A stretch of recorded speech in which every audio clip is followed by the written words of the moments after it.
नमस्कार दोस्तों। कल हमने हिंदी साहित्य के सरल इतिहास में भक्ति काल को पढ़ा, भक्ति काल की पृष्ठभूमि के बारे में। और आज हम पढ़ेंगे भक्ति काल की धाराएं, जिसमें हम पढ़ेंगे विभिन्न संप्रदाय। तो भक्ति की दो धाराएं प्रवाहित हुई हैं, निर्गुण धारा और सगुण धारा। निर्गुण और सगुण धारा में अंतर इस बात का नहीं है कि निर्गुणियों के राम गुणहीन हैं और सगुण मतवादियों के राम या कृष्ण गुण सहित। निर्गुण का अर्थ संतों के यहाँ गुण रहित नहीं, गुण अतीत है। निर्गुण और सगुण मतवाद का अंतर अवतार एवं लीला की दो अवधारणाओं को लेकर है। निर्गुण मत के इष्ट भी कृपालु, सहृदय, दयावान, करुणाकार हैं। वे भी मानवीय भावनाओं से युक्त हैं, किंतु वे न अवतार ग्रहण करते हैं न लीला करते हैं। वे निराकार हैं। सगुण मत के इष्ट अवतार लेते हैं, दुष्टों का दमन करते हैं, साधुओं की रक्षा करते हैं और अपनी लीला से भक्तों के चित्त का रंजन करते हैं। अतः सगुण मतवाद में विष्णु के 24 अवतारों में से अनेक की उपासना होती है। यद्यपि सर्वाधिक लोकप्रिय और लोक पूजित अवतार राम एवं कृष्ण ही हैं।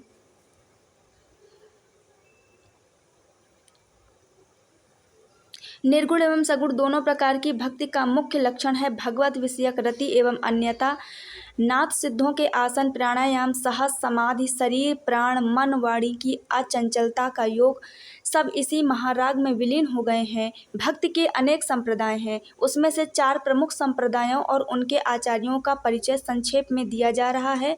ये हैं श्री संप्रदाय, ब्रह्म संप्रदाय, रुद्र संप्रदाय, सनकादि संप्रदाय। और सनकादि संप्रदाय को निम्बार्क संप्रदाय कहते हैं, जिसके प्रवर्तक निम्बार्काचार्य हैं।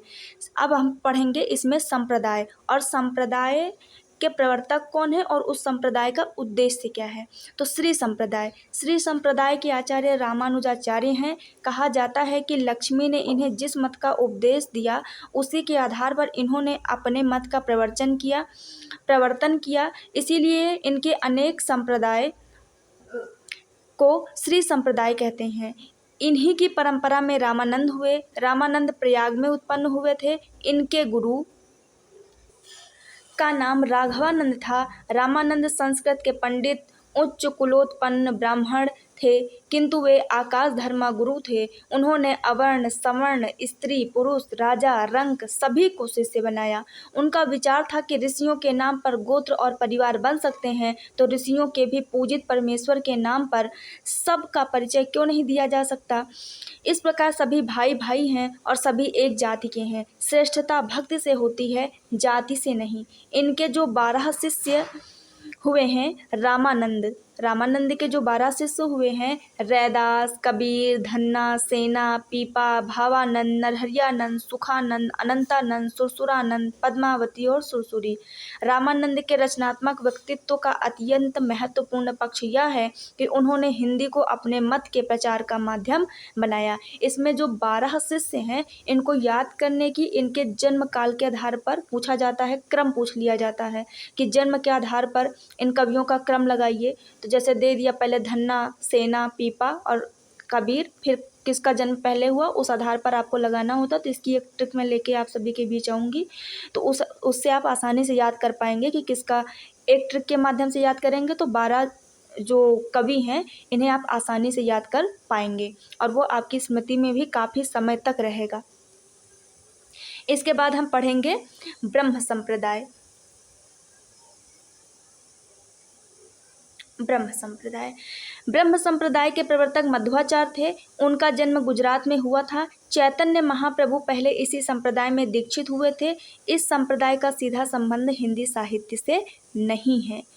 फिर अगला संप्रदाय है रुद्र संप्रदाय। इसके प्रवर्तक विष्णु स्वामी थे। वस्तुतः यह महाप्रभु वल्लभाचार्य के पुष्टि संप्रदाय के रूप में हिंदी में जीवित है। जिस प्रकार रामानंद ने राम की उपासना पर बल दिया था, उसी प्रकार वल्लभाचार्य ने कृष्ण की उपासना पर बल दिया। उन्होंने प्रेम लक्षणा भक्ति ग्रहण की। भगवान के अनुग्रह के भरोसे नित्य लीला में प्रवेश करना जीव का लक्ष्य माना। सूरदास एवं अष्टछाप के कवियों पर इसी संप्रदाय का प्रभाव है। अष्टछाप के कवि में 8 कवियों का उल्लेख किया गया है, जिसमें से 4 वल्लभाचार्य के शिष्य हैं और 4 अन्य कवि के शिष्य हैं। तो उसकी भी एक ट्रिक है, उसके माध्यम से आप याद कर पाएंगे कि कौन किन के शिष्य हैं। वल्लभाचार्य ने देश का काफ़ी भ्रमण किया था। वे महान विद्वान एवं दार्शनिक थे। उनका व्यक्तित्व अत्यंत लोकप्रिय एवं मानवीय रहा होगा। उनके जीवन की जो बातें इधर उधर बिखरी मिलती हैं, उनसे लगता है कि मानव मन में उनकी गहरी पैठ रही होगी। अगला संप्रदाय है सनकादि संप्रदाय। यह निम्बार्काचार्य द्वारा प्रवर्तित है। हिंदी भक्ति साहित्य को प्रभावित करने वाले राधा वल्लभी संप्रदाय का संबंध इसी से जोड़ा जाता है। राधा वल्लभी संप्रदाय के प्रवर्तक गोसाई हित हरि वंश का जन्म 1502 में मथुरा के पास बांध गांव में हुआ था। कहा जाता है कि हित हरिवंश पहले मध्यान्वयी थे। इससे राधा की प्रधानता है। इसके बाद हम पढ़ेंगे सूफी साधना। सूफी साधना जैसे आपके यहाँ संत साधना है, जिसमें कबीरदास जी हैं, संत के प्रवर्तक हैं, उसी तरह आपके यहाँ सूफी साधना है। तो सूफी साधना में मुस्लिम इस्लाम धर्म का प्रभाव दिखाई पड़ता है। भक्ति आंदोलन इतना व्यापक एवं मानवीय था कि इसमें हिंदुओं के साथ मुसलमान भी आए।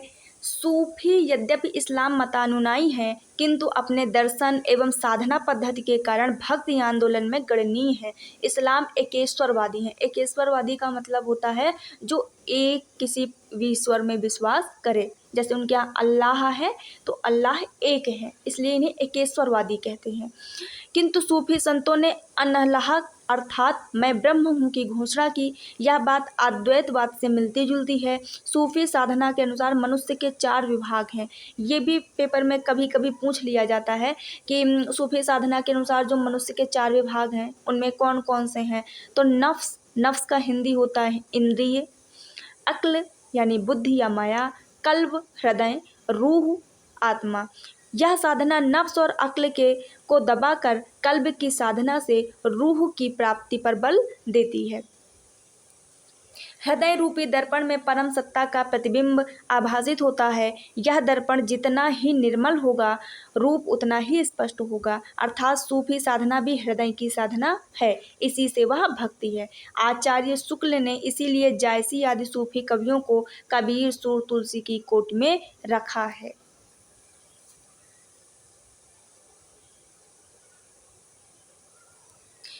यह बात भी महत्वपूर्ण है कि सूफी संतों में भी प्रायः निम्न वर्ग के लोग थे और इसमें राबिया जैसी महिला साधिका प्रसिद्ध है। मुल्ला दाऊद 1379 हिंदी के प्रथम सूफी कवि हैं। यह प्रश्न चाहे आपका LT ग्रेड हो, TGT हो, PGT हो, NTA नेट हो, आप हिंदी से किसी भी की तैयारी कर रहे हैं, कोई भी कोर्स की तैयारी कर रहे हैं, तो ये कुछ टॉपिक हैं जो बहुत ही इम्पॉर्टेंट है, जो बहुत ही महत्वपूर्ण होते हैं और वो पेपर में पूछे जाते हैं, 100% पूछे जाते हैं। तो जैसे ये पूछा जा सकता है कि हिंदी के प्रथम सूफी कवि, तो मुल्ला दाऊद की रचना, ऐसे करके पूछा जाता है।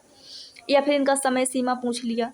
तो सूफी कवियों की परंपरा 19वीं सदी तक मिलती है। सूफी साधना का प्रवेश इस देश में 12वीं सदी में मोइनुद्दीन चिश्ती के समय से माना जाता है। सूफी साधना के 4 संप्रदाय हैं, चिश्ती, सोहरावर्दी, कादरी और नक्शबंदी। हिंदी में सूफी काव्य अवधी भाषा में रचित मिलता है। सूफी मुसलमान थे, लेकिन उन्होंने हिंदू घरों में प्रचलित कथा कहानियों को अपने काव्य का आधार बनाया। उनकी भाषा और वर्णन में भारतीय संस्कृति रची बसी है। प्रेम की पीर की वंदना इनकी विशेषता है। इसके बाद हम इसमें पढ़ेंगे अन्य मत। अन्य मत में आधुनिक हिंदी क्षेत्र के बाहर पढ़ने वाले 2 संत कवि, महाराष्ट्र के नामदेव 13वीं सदी और पंजाब के गुरु नानक 15वीं सदी में ने हिंदी में रचनाएं की। अनुमानतः नामदेव पहले सगुण उपासक थे, बाद में ज्ञानदेव के प्रभाव के कारण नाथ पंथ में आए। इसी कारण नामदेव की रचनाएं सगुण उपासना से निर्गुण उपासना दोनों से संबंधित हैं। गुरु नानक का संबंध किसी संप्रदाय से जोड़ना कठिन है। वे दृष्टिकोण में कबीर से काफ़ी मिलते जुलते हैं। ये प्रश्न भी पूछा जाता है कि हिंदी साहित्य का ऐसा कौन सा कवि है जो कबीर से काफ़ी मिलता जुलता है, तो गुरु नानक देव। यद्यपि उनका स्वर कबीर जैसा प्रखर नहीं बल्कि शामक था। ये सिख संप्रदाय के प्रथम गुरु हैं। सिख संप्रदाय के प्रथम गुरु, सिख संप्रदाय के तृतीय गुरु और सिख संप्रदाय के अंतिम गुरु, ये पेपर का बहुत ही इम्पोर्टेंट टॉपिक है। इसके अतिरिक्त भी भक्ति के अनेक छोटे छोटे संप्रदाय हैं, किंतु भक्ति का लक्षण भगवद विषयक रति, अनन्यता, पूर्ण समर्पण सब में मिलता है। सदाचार, पर दुख कातरता, प्राणी मात्र पर करुणा, संभाव, अनावश्यक लौकिक संप्रति के प्रति उपेक्षा, अहिंसा आदि का भाव सभी प्रकार के भक्तों में पाया जाता है। इनमें निर्भीकता भी है। भक्ति का प्रभाव मध्यकाल की सभी सांस्कृतिक गतिविधियों में देखा जा सकता है। इस काल के संगीतकार प्रायः भक्त भी हैं, जैसे स्वामी हरिदास, यानी कि ये संगीतकार भी हैं और भक्त भी हैं। मूर्ति, चित्र, नृत्य सभी का विषय प्रधानता भक्ति या भक्त है। विभिन्न कलाओं में राधा कृष्ण की लीला अत्यंत लोकप्रिय है। कहा जा सकता है कि जिस प्रकार हिंदी साहित्य का भक्ति काल है, वैसे ही अन्य कलाओं के इतिहास का भी भक्ति काल होगा। इसका अर्थ ये समझिए कि जैसे मान लीजिए कि हिंदी साहित्य में एक समय को भक्ति काल मान लिया गया, लेकिन जो और विषय हैं उसमें किसी भी शासक का काल रहा हो, तो क्या उसके समय में पूजा पाठ नहीं होती रही होगी? क्या वो भक्ति नहीं किया होगा? किसी भी देवता को माने, किसी भी ईश्वर को माने, किसी भी धर्म को माने, लेकिन सभी के समय में कोई ना कोई तो किसी न किसी को तो इष्ट माना ही गया होगा। तो जिस समय उसने पूजा किया होगा, जिसको इष्ट माना होगा, वही उस समय का भक्ति काल होगा और वही उसकी भक्ति होगी। भक्ति साहित्य के रूपात्मक स्रोत, भाषा, काव्य रूप और छंद। भक्ति आंदोलन अखिल भारतीय था। इसका परिणाम यह हुआ कि लगभग पूरे देश में मध्य देश की काव्य भाषा हिंदी, ब्रज भाषा का प्रचार प्रसार हुआ। नामदेव यदि अपनी भाषा अर्थात मराठी में और नानक देव पंजाबी में रचना करते थे, तो वे ब्रज भाषा में भी रचनाएं करते थे। 14वीं सदी में दिल्ली में केंद्रीय सत्ता स्थापित होने के बाद जब सड़कें आदि बड़े पैमाने पर बनी, व्यापार की बढ़ोतरी हुई, तो देश के विभिन्न क्षेत्रों के लोगों का मिलना जुलना भी ज़्यादा बढ़ा। इनमें सैनिक, व्यापारी तथा साधु संत अधिक होते थे। डॉक्टर रामविलास शर्मा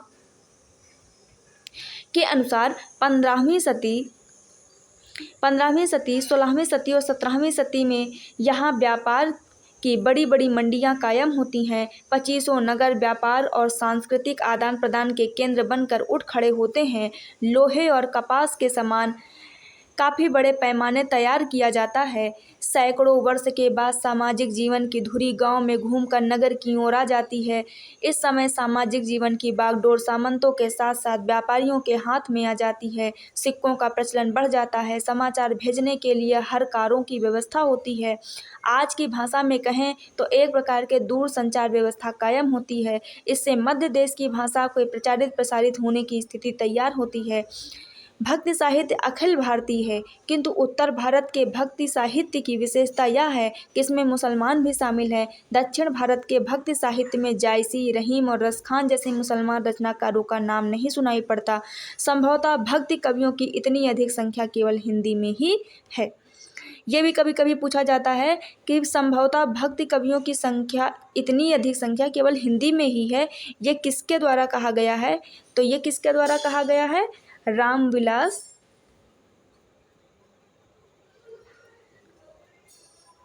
शर्मा के द्वारा।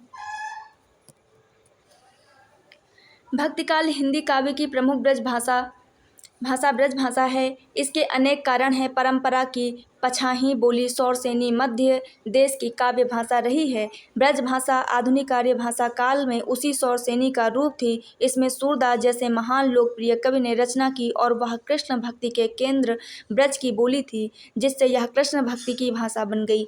भक्ति काव्य की ब्रज भाषा प्रवाह के कारण ब्रज भूमि के बाहर भी काव्य भाषा के रूप में स्वीकृत हुई। इसीलिए बाद में कहा गया कि ब्रज भाषा हेतु ब्रजवास ही न अनुमानो।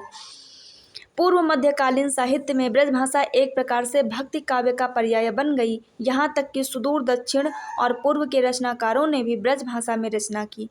बंगाल, असम में ब्रज भाषा प्रभावित बंगला असमिया को ब्रजबुली कहा गया। भक्ति काल की दूसरी भाषा अवधी है। यद्यपि यह ब्रज भाषा जितनी व्यापक नहीं, अवधि में काव्य रचना प्रधानता रामपरक या अवध क्षेत्र के ही कवियों द्वारा हुई।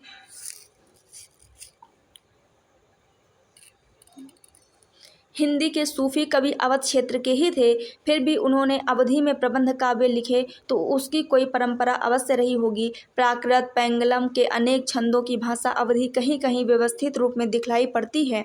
राहुल जी ने पौमचर्यू की भाषा में कुंजी के शब्दों को अवधी कहा है।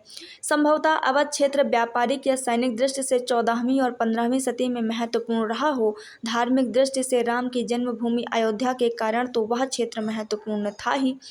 खड़ी बोली में उस समय रचना अवश्य होती रही होगी, जैसा कि अमीर खुसरो की कविताओं से प्रकट है, किंतु उसकी कोई परंपरा नहीं मिलती। भक्ति काल में किसी महान कवि ने शुद्ध खड़ी बोली में कोई रचना नहीं की। उसका मिश्रित रूप साधुक कड़ी अवश्य मिलता है, जो वस्तुतः पंजाबी, राजस्थानी, खड़ी बोली, ब्रज और कहीं कहीं अवधी का भी पंचमेल है। भक्ति साहित्य अनेक विधाओं और छंदों में लिखा गया है, किंतु गेय पद और दोहा चौपाई में निबद्ध कड़वकबद्धता उससे प्रधान रचना रूप है। गेय पदों की परंपरा हिंदी में सिद्धों से प्रारंभ होती है। नामदेव, नानक, कबीर, सूर, तुलसी, मीराबाई आदि ने गेय पदों की रचना की है। गेय पदों में काव्य और संगीत एक दूसरे से घुल मिल गए हैं। संभवतः ये कवि राग रागनियों को ध्यान में रखकर इन गेय पदों की रचना करते थे। गेय पदों की प्रारंभिक पंक्ति आवर्ती या टेक होती है, अर्थात वह केंद्रीय कथ्य होती है। बीच की पंक्तियों में उस कथ्य की व्याख्या होती है और अंतिम पंक्ति में रचनाकार अपना नाम डालकर गेय पद समाप्त करता है। वह अपने अनुभव से गेय पद के केंद्रीय कथ्य को सत्यापित करता है। दोहा चौपाइयों की परंपरा भी सरहपा से मिलने लगती है, किंतु सरहपा ने कोई प्रबंध काव्य नहीं लिखा। लगता है दोहा चौपाइयों में प्रबंध काव्य लिखने के लिए अवधि की प्रकृति अधिक अनुकूल है। जायसी पूर्व अवधि कवियों के भी अनेक काव्य चौपाई दोहे में कड़वकबद्ध मिले हैं, जैसे भीम कवि का दंगवय पुराण, सूरजदास का एकादशी कथा। ये पूछा जाता है, कभी पिछली बार एनटीए नेट में पूछा गया था कि एकादशी कथा किसकी रचना है, तो सूरजदास की है। पुरुषोत्तम का जैमिनी पुराण, ईश्वरदास की सत्यवती कथा आदि। किंतु यह रचना रूप सूफी कवियों विशेषतः जायसी के हाथों अत्यंत परिष्कृत हुआ। तुलसीदास ने इसे चरम उत्कर्ष पर पहुंचा दिया। दोहे की परंपरा अपभ्रंश से मिलने लगती है। सरहपाद का दोहा कोश प्रसिद्ध है। दोहा नाम से आदिकाल में ढोला मारूरा दोहा जैसे प्रबंध काव्य में मिलता है। भक्ति काव्य में कबीर के दोहे साखी के नाम से जाने जाते हैं। तुलसी ने राम कथा दोहावली में रची दोहे का ही एक रूप सोठा है। छप्पै, सवैया, कवित्त, भुजंग, प्रयात, बरवै, हरिगीतिका आदि भक्ति काव्य के बहुप्रयुक्त छंद हैं। सवैया, कवित्त हिंदी ने अपने छंद हैं जो भक्ति काव्य में दिखलाई पड़ते हैं। इनकी स्पष्ट परंपरा पहले नहीं मिलती। तुलसीदास ऐसे भक्त कवि हैं जिनकी रचनाओं में मध्यकाल में प्रचलित प्रायः सभी काव्य रूप मिल जाते हैं। तुलसी के मंगल काव्य नाहछू, कलेऊ, सोहर जैसे काव्य रूपों का भी उपयोग किया है। नाहछू, कलेऊ विवाह के समय गाए जाने वाले और सोहर पुत्र जन्म के समय गाया जाने वाला गीत है। आदिकाल में विविध छंदों में प्रबंध काव्य रचने की प्रवृत्ति थी। उदाहरण के लिए पृथ्वीराज रासों में छंद प्रयुक्त जल्दी जल्दी बदलते हैं। सूरदास और तुलसीदास भी छंद परिवर्तन करते हैं, किंतु जल्दी जल्दी नहीं। केशव की रामचंद्रिका में बहुत जल्दी जल्दी छंद परिवर्तित हुए हैं। इस प्रकार हम देखते हैं कि भक्ति आंदोलन के विकास में अनेक स्थितियों का योगदान है। भक्ति मूलतः एक धार्मिक साधना पद्धति, ज्ञान योग, कर्म योग के समान एक योग है, किंतु ऐतिहासिक विकास के एक विशिष्ट दौर में वह एक लोकोन्मुख अखिल भारतीय धार्मिक आंदोलन बन गई। धर्म उसका रूप है और मानवीय करना उसकी अंतर्वस्तु। हिंदी साहित्य के इतिहास का भक्ति काल इसी धार्मिक आंदोलन पर आधारित है। साहित्य में यह विविध विधाओं एवं कलात्मकता से युक्त होकर उत्कृष्ट रचनाओं के रूप में प्रकट हुआ है। अब हम भक्ति की निर्गुण और सगुण दोनों काव्य धाराओं तथा उनकी उपधाराओं के कवियों और उनकी रचनाओं पर विचार करेंगे। तो इस आज की क्लास यहीं तक, और इसके बाद आगे जब हम पढ़ेंगे तो निर्गुण काव्य की ज्ञानाश्रयी शाखा और निर्गुण जो काव्य है उसमें प्रेमाश्रयी शाखा, यानी संत काव्य और सूफी काव्य, हम दोनों का अध्ययन करेंगे और उसके बाद फिर हम सगुण काव्य पढ़ेंगे। आप लोगों को क्लास अच्छी लगे तो आप सभी हमारे चैनल को ज़रूर सब्सक्राइब कर लें। इसके साथ ही हम आपको शॉर्ट ट्रिक भी लेके आएंगे कि आप कई सारे रचनाकारों को, एक काल के रचनाकारों को एक साथ याद कर लीजिए, एक विचारधारा के रचनाकारों को एक साथ याद कर लीजिए। धन्यवाद।